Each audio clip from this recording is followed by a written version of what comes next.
Imagine this. You're in a room full of people. Maybe it's your workplace. Maybe it's a family gathering. Maybe it's a dinner table surrounded by people you've known for years. Everything feels normal. Then suddenly, someone says something about you, not privately, not by accident, right there in front of everyone. Maybe they laugh at your idea. Maybe they bring up a mistake from your past. Maybe they make a joke at your expense. And instantly, you feel it. Your stomach tightens. Your heart starts beating faster. Your mind races. And for a few seconds, it feels like the entire room is staring at you. If you've ever experienced this, you're not alone. Almost everyone has been publicly embarrassed at some point in their life. But here's the interesting part. The humiliation itself is usually not what causes the most damage. The real damage comes from what happens next, your reaction. Because in moments like these, most people make one of two mistakes. They either explode emotionally or they completely shut down. Neither one works. One makes you look out of control. The other makes you look powerless. And both leave you replaying the moment later that night, thinking about what you should have done differently. But today we're going to change that, because by the end of this video, you'll understand something most people never learn. Public humiliation isn't just a social challenge. It's a psychological game. And once you understand the rules, you stop becoming an easy target. Let's start with a truth that might surprise you. Most public humiliation has very little to do with you. I know that sounds strange, because when someone attacks you publicly, it feels personal. It feels intentional. It feels like they're exposing some flaw inside you. But think about it. Confident people rarely spend their time trying to embarrass others. Secure people don't need an audience. They don't need to make someone else look small in order to feel important. People who publicly humiliate others are often trying to satisfy something inside themselves. Attention, validation, control, status, approval. Sometimes all four. In psychology, there's an interesting pattern.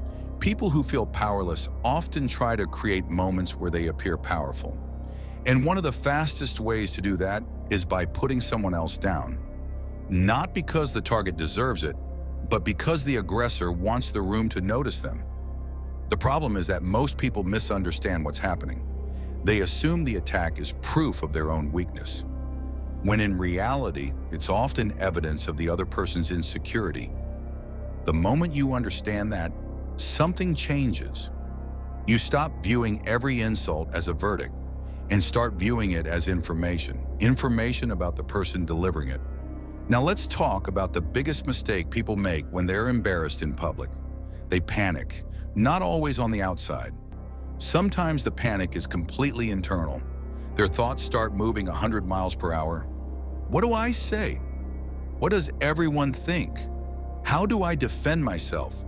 And that's exactly where they lose, because panic destroys judgment.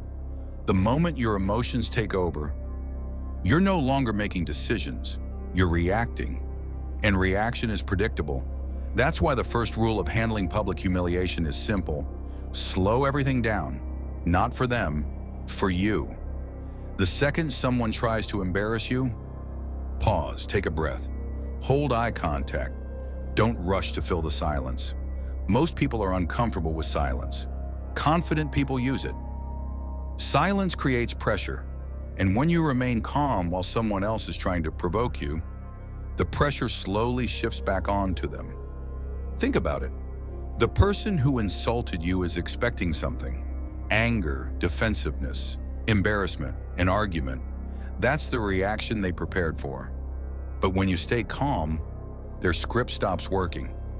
Suddenly they're standing there with nowhere to go, and everyone around them notices. This is something powerful people understand.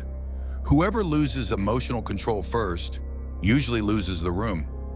Not because they're wrong, because people instinctively trust calmness. Calmness signals confidence. Calmness signals certainty. Calmness signals strength, and strength earns respect. Now here's where things get really interesting. Most people think respect comes from winning. It doesn't. Respect comes from self-control. Imagine two people arguing. One person is shouting, interrupting, getting emotional.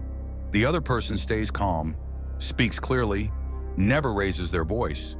Who seems stronger? Most people would choose the second person, not because they won the argument, because they demonstrated control.